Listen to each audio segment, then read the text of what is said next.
Viewers আসসালামু আলাইকুম। নকল জমির দলিল দিয়ে নামজারি করা যাবে কি?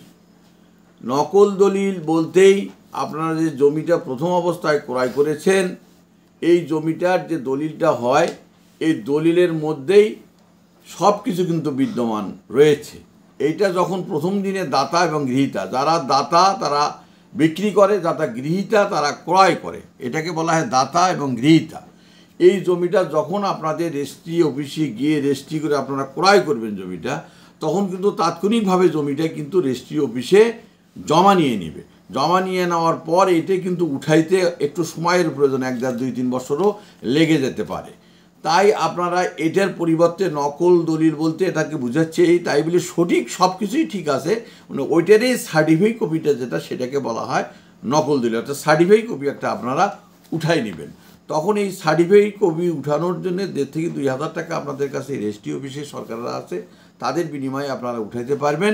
পূর্বের যে জমিনের আপনার কাগজগুলেন, আপনার ওখানে যে দলিলের মধ্যে যে কাগজপত্র, যে সমস্ত দাগ খতিয়ান আপনার বিদ্যমান রয়েছে, হুবহুব সেই জিনিসগুলো আপনার এই নকল দলিলটা অর্থাৎ সার্টিফাইড দলিলের মধ্যে উঠাই দেবে।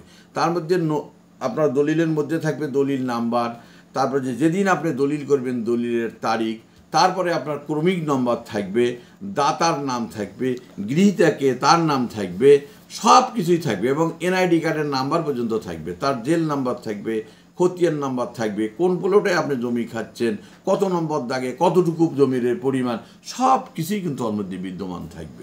তার মানে ওটাই দলিল, ওটার সঙ্গে সঙ্গে আপনি ওই দলিলটা পাচ্ছেন না, তার পরিবর্তে আপনারা ওটার অ্যাগেনস্টে সার্টিফাইড অফিস যেটাকে বলে, অর্থাৎ এটাকেই কিন্তু নকল দলিল কথা বলতেছে। তাই বলে নকল নয়, আসল দলিলের ওটাই হুবহুবটাই আপনি পাচ্ছেন। কিন্তু প্রথম অবস্থায় যখন আপনার ওটা দলিল হয়ে যাবে, ক্রয় করবেন, তখন ওটা কিন্তু রেজিস্ট্রি অফিসে সাবমিট করে ওরা। করার পরে ওই জিনিসগুলান আপনার একটা রেজিস্টার বইয়ের মধ্যে উঠায়, ভলিউম বইয়ের মধ্যে উঠায়। ভলিউম বইয়ের মধ্যে আপনার কত পেজের দলিল সেটা লেখা থাকবে, তারপরে আপনার বাতাম নম্বর লেখা থাকবে, আপনার দলিল নম্বর লেখা থাকবে, ক্রমিক নাম্বার লেখা থাকবে। অর্থাৎ এক কথায় আপনি দলিলটার মধ্যে যে সমস্ত জিনিসগুলো দিয়ে দলিল করেছেন, দাগ নম্বর, খতিয়ান নম্বর, এগুলা সব কিছু, জেল নম্বর থাকবে, দাতাগৃহীতা সবই থাকবে। এটা আপনি উঠানোর পর এইটা নিয়ে আপনি কিন্তু আপনার ওই জমিটা খারিজ করে নিতে পারবেন। আর ওইটা পরবর্তীতে যখন যে সময় আপনার দলিল উঠানোর সময় হবে, 1-2 বছর পর, আপনি ওই দলিলটা উঠাই নেবেন। ওই দলিল এবং এই দলিল একই কথা, অর্থাৎ এই দলিলটার মধ্যে কে কে আপনাকে দলিল করে দিয়েছে সেটাও নাম সবই ঠিক থাকবে, কিন্তু ওই সিগনেচারগুলো ওনারা যেটা সরাসরি ওই দলিলের মধ্যে করছে, সেই সিগনেচার ওই প্রথম যে সেই সিগনেচারগুলো নয়, যারাই দলিল করি আপনাকে দেখ, 2 জন দেখ, 3 জন দেখ, 4 জন দেখ, 1 জন দেখ, তার সরাসরি সিগনেচার কিন্তু ওখানে থাকে। ওই দলিলটা আপনি পরবর্তীতে উঠাইতে পারবেন 1-2 বছর পর, কেননা ওই দলিলটা তাৎক্ষণিকভাবে আপনাকে রেজিস্ট্রি অফিস দেবে না, কেননা ওখানে কিছু তাদের কার্যক্রম থাকে। এই কার্যক্রমগুলো ভলিউমের মধ্যে উঠায়, বাতাম নম্বর, পেজ নম্বর, ভলিউম নম্বর, দলিল নম্বর, তারিখ, সব কিছু ওখানে থাকবে, দাতা গৃহীতা। এইটা দিয়ে কিন্তু আপনি সরাসরি রেজিস্ট্রি ভূমি অফিসে গিয়ে আপনি কিন্তু এইটা প্রেয়ার দিতে পারেন, অনলাইন করতে পারেন, জমিটা খারিজ, অর্থাৎ নামজারি বলতে খারিজ করা যেটাকে। আপনি প্রেয়ার দিবেন, প্রেয়ার দেওয়ার পরে আপনার অলরেডি অনলাইনে হয়ে যাবে। এটা আপনাকে এসিল্যান্ড মহোদয়ের কাছে পাঠাই দেবে। এসিল্যান্ড মহোদয়ের কাছে পাঠাই দিলে পরে তখন একটা আপনার খারিজের জন্য কিন্তু একটা ফি নেবে, সরকারি ফি, সম্ভবত মনে হয় 1170 টাকা। এই ফিটার একটা আপনাকে রসিদও দিয়ে দেবে। দেওয়ার পরে এইটা কিন্তু আবার ওই তহসিল অফিসে পুনরায় প্রসেস অনুযায়ী পাঠাই দিবে।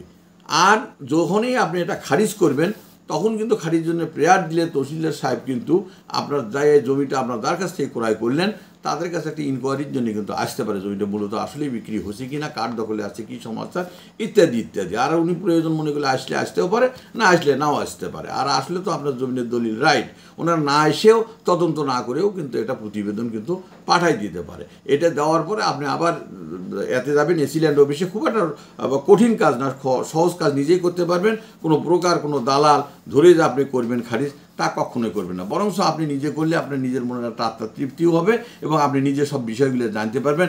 পরবর্তীতে যদি আপনি কোনো জমি ক্রয় করেন, সেটাও আপনি ওইভাবে কিন্তু খারিজ করতে পারবেন এবং বিষয়গুলো তখন কিন্তু আপনার নখদর্পণের মধ্যে থাকবে এবং জানা থাকবে। তখন কিন্তু আপনি আর অন্য লোকের দ্বারা করবেন না, তখন আপনি নিজেই আপনার নিজের জমির খারিজ করিয়ে নিতে পারবেন।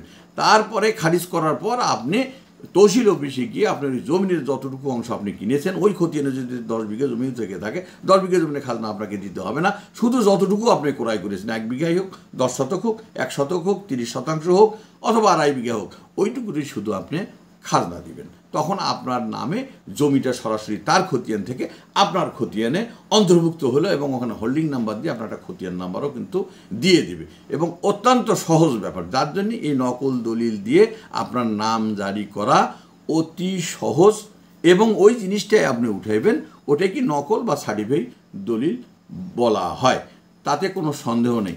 এই আশাবাদ ব্যক্ত করে আপনাদের সুস্বাস্থ্য কামনা করে আজকের মতো এখানে শেষ হচ্ছে। আল্লাহ হাফেজ। আসসালাম।